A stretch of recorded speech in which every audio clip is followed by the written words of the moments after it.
I have to take responsibility I've done for my actions.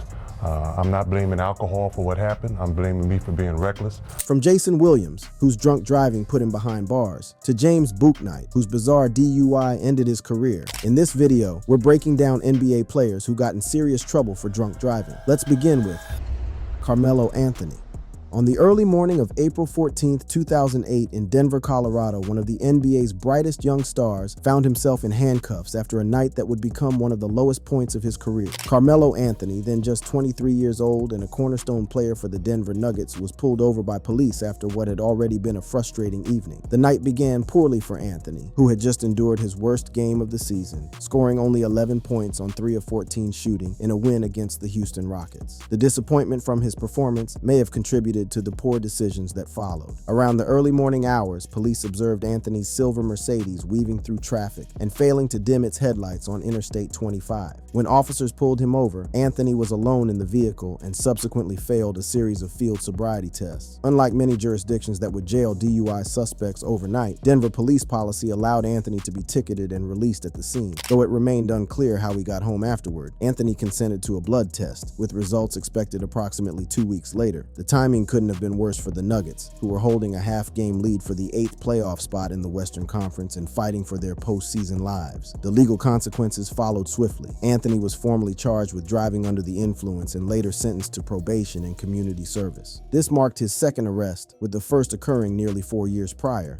First of all, everybody know why I'm in front of you guys today. For the incident, what happened early Monday morning. But, first of all, I'm just here to, truly apologize to my fans, the Denver Nuggets organization, my family, and my teammates for the distraction that this brought them. Anthony issued a public apology to his fans, the Denver community, his teammates, and the Nuggets organization, acknowledging the distraction caused by the incident. The Denver Nuggets organization, through Vice President of Basketball Operations Mark Warkentine, acknowledged the situation, but declined to comment further. While Melo went on to cement his place as one of the most prolific scorers in NBA history, the same kind of incident cut the next player's career short. James Bouknight. The early morning hours of October 16, 2022, in a parking garage on Brooklyn Village Ave, uptown Charlotte, North Carolina, painted a disturbing picture that would become one of the most bizarre drunk driving incidents in recent NBA history. Charlotte-Mecklenburg police responded to reports around 12:44 a.m. of a person passed out in a vehicle blocking traffic. What they discovered was 22-year-old Charlotte Hornets guard James Bouknight, unconscious in the driver's seat of his Mercedes-Benz AMG GT with the vehicle running and in drive. The scene was as surreal as it was dangerous. Bouknight was holding a Glock 23 handgun in his lap, along with a bag of Doritos. While open carry is legal in North Carolina without a permit, and Bouknight had a pending concealed carry permit, the combination of unconsciousness, alcohol, and a firearm created a potentially deadly situation. Security personnel attempted to wake Bouknight by pounding on his window but were unsuccessful. Police then set up a perimeter and tried to rouse him for approximately an hour using a public address system, air horns, and lights. The fact that Bouknight remained unresponsive to such intense stimuli raised questions about just how intoxicated he was. When Bouknight finally awakened, the situation escalated further. He appeared confused, ate food inside the car, and then moved his vehicle, striking a police car in front of him and another behind him. Officer Craig Warren noted that Bouknight had glassy eyes and a strong odor of alcohol on his breath. The extent of Bouknight's intoxication became clear when he told medics he had consumed approximately 4 shots of tequila before driving home. A blood test revealed his blood alcohol content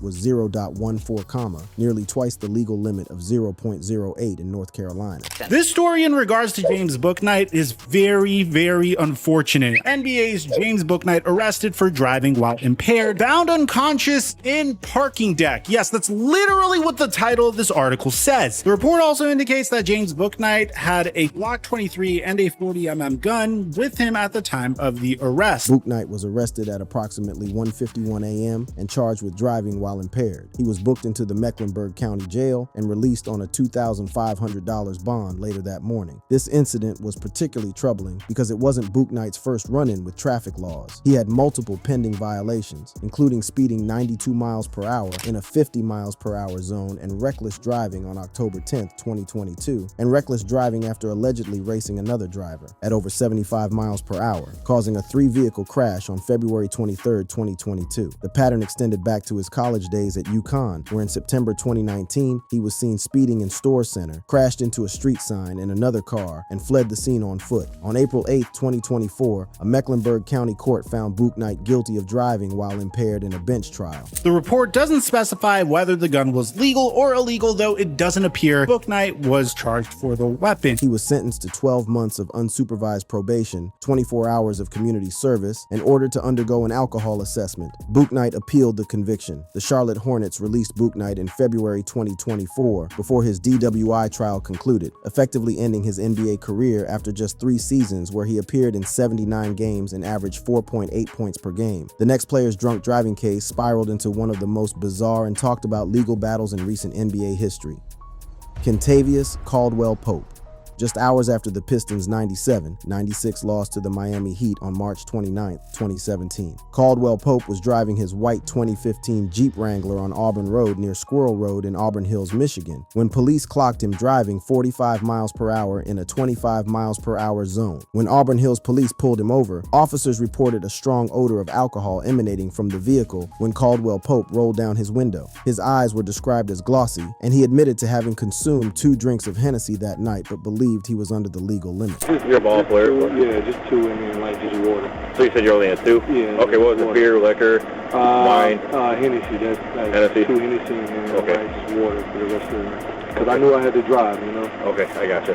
What followed was a comprehensive field sobriety test that Caldwell-Pope failed spectacularly. He struggled with the alphabet test, singing it and continuing past the requested letter. He showed a lack of smooth pursuit in both eyes during a stimulus test. He failed to walk heel to toe properly and stopped restarted during a 9-step test. He miscounted and did not elevate his foot correctly during a 1-leg stand test. He even missed one number when counting backward from 86 to 69. The breathalyzer results told the story of a close call. At the scene, a preliminary breath test registered a back of 0.098%, above Michigan's legal limit of 0.08%. However, at the police station, tests at 4:02 a.m. and 4:06 a.m. showed a back of 0.08%, exactly at the legal limit. Despite the legal troubles ahead, Caldwell-Pope was cooperative throughout the process, according to police reports. He was arrested for operating while intoxicated, photographed, fingerprinted, and issued an appearance ticket. In May 2017, he pleaded guilty to 2 lesser charges, allowing a person to drive under the influence and careless driving. The original OWI charge was dropped. On June 14, 2017, he was sentenced to 12 months of probation. The story took an even stranger turn when Caldwell-Pope signed with the Los Angeles Lakers in the summer of 2017. After signing with the Lakers, Caldwell-Pope violated his probation by failing to comply with a Michigan court's drug and alcohol screening order, which required random testing. This led to one of the most unprecedented situations in NBA history. In December 2017, he was sentenced to 25 days at the Seal Beach Police Department Detention Center in California under a work release program. He was allowed to leave for Lakers practices and home games, but had to wear a GPS monitor and complete breathalyzer tests when outside the facility. He was restricted from leaving California, causing him to miss 4 road games. The NBA suspended Caldwell-Pope for 2 games without pay at the start of the 2017-18 season due to his guilty plea in the drunk driving case. Caldwell-Pope completed his 25-day sentence and was released on January 8, 2018, describing it as a minor setback and expressing relief at moving forward. Despite these challenges, Caldwell-Pope's career continued successfully. He went on to win NBA championships with both the Lakers in 2020 and the Denver Nuggets in 2023. The next player wasn't so fortunate. His drunk driving crash became the final straw, landing him an 8-year prison sentence. Keon Clark. For Keon Clark, August 4, 2013 in Danville, Illinois, represented the culmination of years of struggle with addiction that had been destroying his life piece by piece. Clark was intoxicated with a mixture of alcohol, antidepressants, and anti-anxiety pills in his system when he blacked out behind the wheel. His car hit a telephone pole and flipped onto its hood in a single-car accident approximately 100 meters from his home. When police arrived, Clark exhibited signs of intoxication, including bloodshot eyes and slurred speech. He admitted to drinking too many beers, but refused to provide blood or urine samples for alcohol testing. Clark sustained bruises and was battered, but escaped serious injury. This incident occurred against the backdrop of a life spiraling out of control. Clark had a history of legal troubles, including a parole violation in 2012 when a sheriff's deputy found a loaded firearm in his home. The 2013 crash added to his mounting legal woes. On December 4th, 2013, Clark pleaded guilty to 2 charges in separate cases at Vermilion County Circuit Court in Illinois, one for a weapons charge and one for driving under the influence influence stemming from the August 2013 crash. He was sentenced to 8 years in prison, with 4 years for each count. During the plea hearing, Clark tearfully acknowledged his past mistakes, stating, I did a lot of stuff in my past. I have to own up to it. Despite the severity of the sentence, he expressed optimism to supporters, saying, it could have been a lot worse. It's going to be a lot better. Clark's struggles with alcoholism were well documented and devastating. In a shocking 2007 court admission, he revealed that he never played a game sober, drinking a half pint to a pint of gin daily, including during halftime of games. This addiction had roots that stretched back to his high school years and persisted throughout his NBA career from 1998 to 2004. Clark served 4 years of the 8-year sentence, being released in July 2017 for good behavior. He later described his time in prison as transformative, stating it provided him with the best education of self and helped him focus on sobriety. During his imprisonment from 2013 to 2017, Clark used his time constructively, practicing yoga, studying philosophy and self-help literature, and taking up public speaking. He viewed this period as a critical turning point, helping him rebuild himself and focus on personal growth. The next player found himself facing the consequences of a decision that would tarnish his rookie season and serve as an early warning sign of the pressures facing young NBA players. Tyler Dorsey. The incident began in the early hours of Saturday morning, May 26, 2018, in Eugene, Oregon, when Eugene police pulled over Dorsey's Land Rover Discovery on Broadway because it was being driven without its lights on. The 22-year-old guard's vehicle came to a rolling stop, moved forward again, and then came to a complete stop after turning onto Agate Street. When officers approached the vehicle, their suspicions of impairment were quickly confirmed. Upon speaking with Dorsey, the officer suspected impairment, noting an open container of alcohol on the passenger side floorboard. After further investigation, Dorsey was arrested and charged with driving under the influence of intoxicants, driving without lights, and open container. The location of the incident was particularly significant. Eugene was where Dorsey had starred for the Oregon Ducks, helping lead them to the Final Four in the 2017 NCAA tournament. Returning to his college town should have been a celebration, but instead became a reminder of how quickly things can go wrong. Dorsey was released after posting $590 bail. The Atlanta Hawks organization responded with a carefully worded statement acknowledging the incident. We are aware of the situation involving Tyler Dorsey that occurred this past weekend in Eugene, Oregon. We are still gathering information as it pertains to the situation, and out of respect for the legal process, we will have no further comment at this time. The incident was particularly troubling because Dorsey was just beginning his professional career. Born February 18, 1996, in Pasadena, California, he was 22 at the time of the incident and had played in 56 games during his rookie season with the Hawks. He never really recovered, as he is no longer in the NBA. What made this case especially concerning was that it was part of a series of legal issues involving Hawks-related individuals at the time, including former coach Mike Budenholzer, DUI in 2013, Miles Plumlee, marijuana possession, Dennis Schroeder, potential felony battery, and DeAndre Bembry, speeding. This pattern suggested a culture within the organization that may not have been emphasizing the importance of responsible behavior. Like Dorsey, the next player never managed to bounce back, and his career in the league came to an end. Devonte Graham.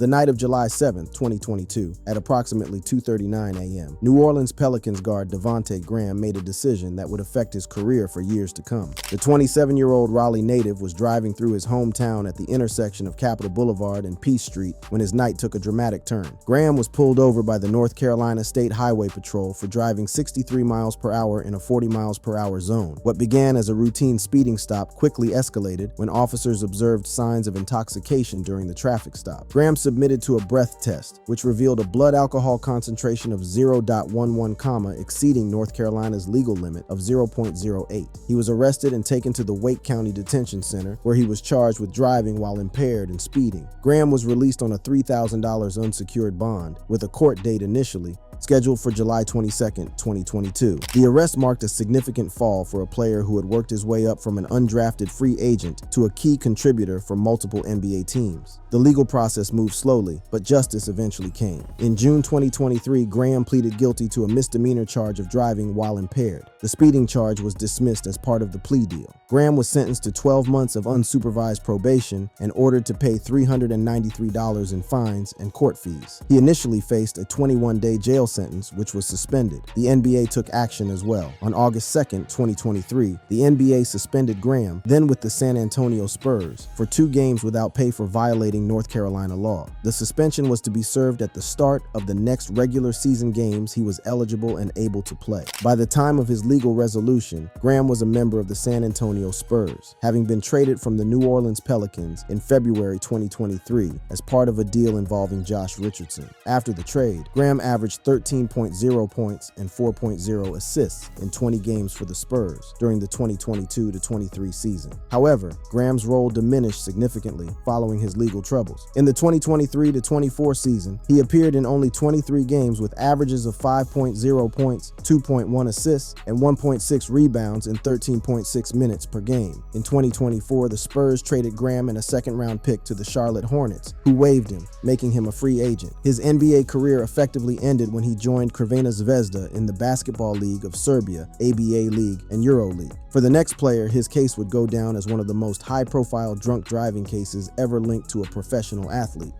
Jason Kidd. On July 15, 2012, around 1:56 a.m., NBA legend Jason Kidd's life took a dramatic turn when he crashed his vehicle in the upscale Hamptons community of Watermill, New York. Kidd was driving a 2010 Cadillac Escalade near the intersection of Cobb Road and Little Cobb Road, approximately 1.5 miles from his vacation home, when he crashed into a telephone pole, snapping it in half and causing the vehicle to veer into the woods, hitting several trees. The front end of the Escalade was severely damaged, with the hood crumpled and the passenger side wheel broken off its axle. The events leading up to the crash painted a picture of a night that spiraled out of control. Earlier that evening, Kidd attended a charity function at a private estate in East Hampton to benefit the Compound Foundation, an organization supporting youth in foster care. After leaving the charity event, Kidd reportedly went to SL East, a Southampton nightclub, where he was seen drinking vodka and dancing. Witnesses claimed he appeared extremely intoxicated, with some reports suggesting he was so drunk he had to be assisted or carried out of the club around 1 a.m. Despite protests from friends, Kidd got into his vehicle to drive home, leading to the crash less than an hour later. When police arrived, they found a concerning scene. Kidd was the sole occupant of the vehicle and sustained minor injuries. Witnesses reported that Kidd appeared heavily intoxicated, with bloodshot, glassy eyes, slurred speech, and a strong smell of alcohol. He was described as unsteady on his feet and reportedly told police he did not remember the crash and felt no pain at the scene. Kidd refused a breathalyzer test at the scene and a chemical blood alcohol test at the hospital, which complicated the prosecution's case, but did not prevent charges based on the officer's observations of his intoxication. Kidd was arrested on suspicion of driving while intoxicated, a misdemeanor charge, and arraigned at Southampton Town Justice Court on July 15, 2012. He pleaded not guilty at the initial hearing and was released without bail. Hey Jason, no more partying, right?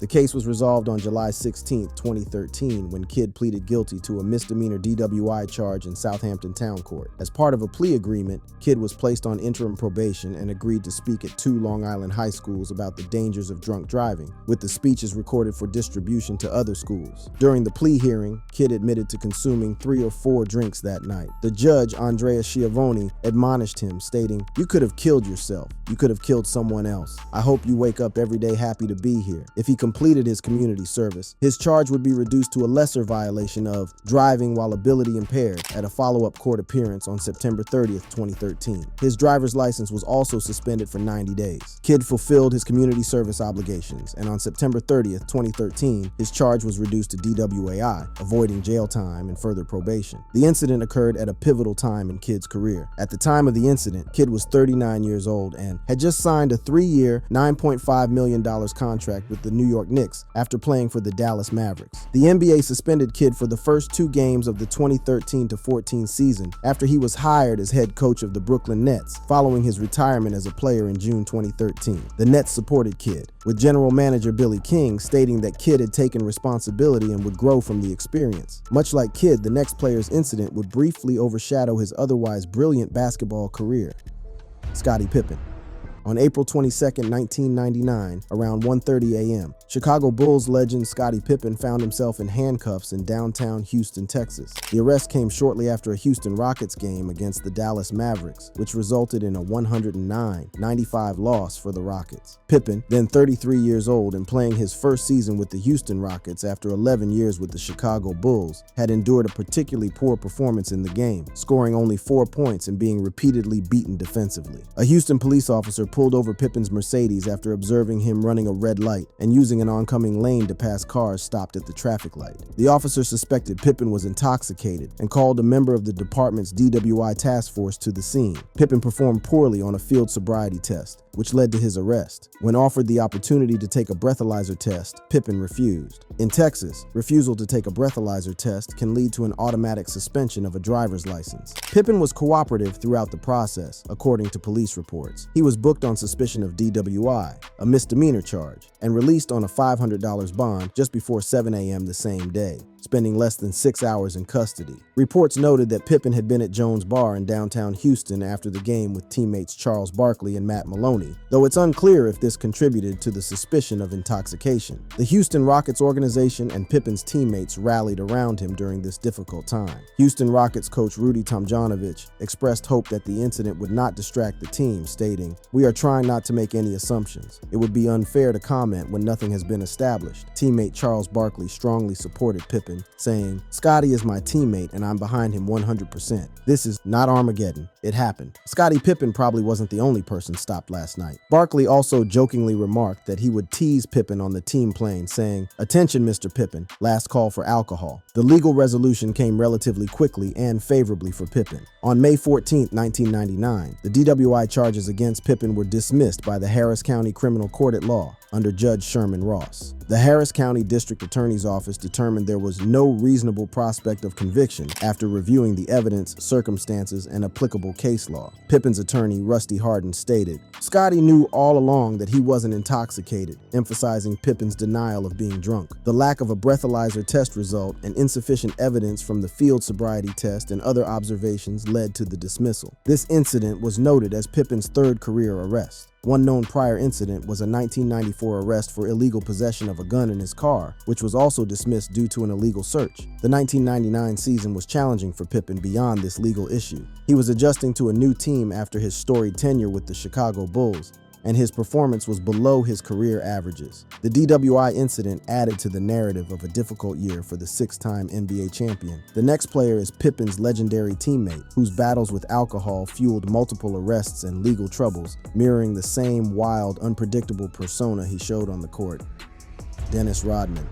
Dennis Rodman's relationship with alcohol and the law spans nearly 2 decades, making him one of the most frequent offenders among NBA players when it comes to drunk driving incidents. On December 22, 1999, Rodman was arrested for driving under the influence and driving without a valid California driver's license after leaving South Coast Plaza, a shopping and restaurant complex, while behind the wheel of a Bentley. His blood alcohol content was measured at 0.15%, nearly twice the legal limit of 0.08% in California. In July 2000, Rodman pleaded guilty to misdemeanor charges of DUI and driving without a valid license through his attorney, Paul Meyer. He was ordered to pay approximately $2,000 in fines and fees and to attend a 3-month alcohol education program. Rodman voluntarily enrolled in the alcohol program before entering his plea. On October 20, 2003, Rodman was charged with drunk driving after crashing a borrowed motorcycle outside a strip club where he was a regular patron. Witnesses reported that Rodman's injuries included bloody shins and possibly a broken ankle.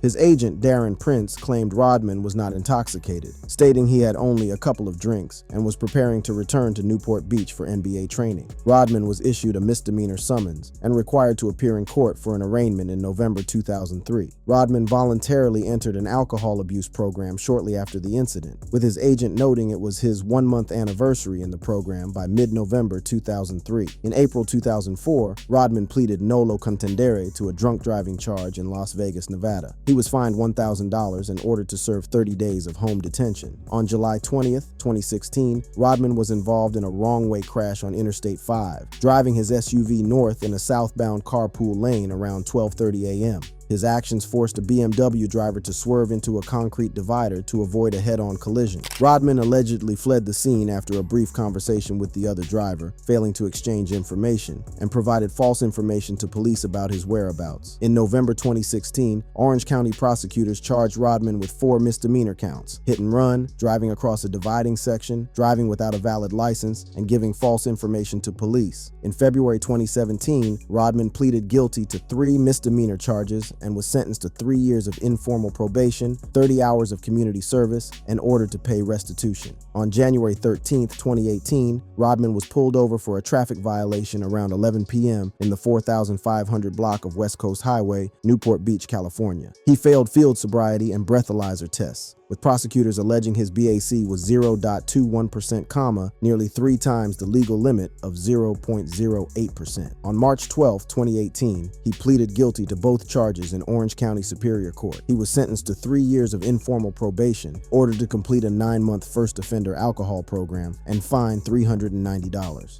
A potential 90-day jail sentence was stayed, meaning it would not be imposed if Rodman complied with probation terms. Rodman had already completed 30 days in a residential drug and alcohol rehabilitation program before the plea. Well, it's pretty much the same thing for me. I guess with people that's in the entertainment field, you really have to keep your same regimen, but you have to cut out certain things that's really going to motivate you to go drink. So I guess this is the first day I've been to, the second day I've been to a meeting, and so far so good. His attorney, Paul Meyer, emphasized his client's proactive steps, stating, "Dennis has accepted responsibility for his sobriety and has made great progress." Rodman's pattern of alcohol-related incidents reflects a long struggle with addiction that persisted throughout and after his basketball career. Despite multiple arrests, rehab stints, and legal consequences, his cases show how addiction can lead to repeated dangerous behavior, even when facing increasingly serious legal penalties. The next player's drunk driving incidents represent some of the most serious consequences faced by any NBA player, with his legal troubles extending far beyond simple DUI charges and ultimately contributing to years behind bars.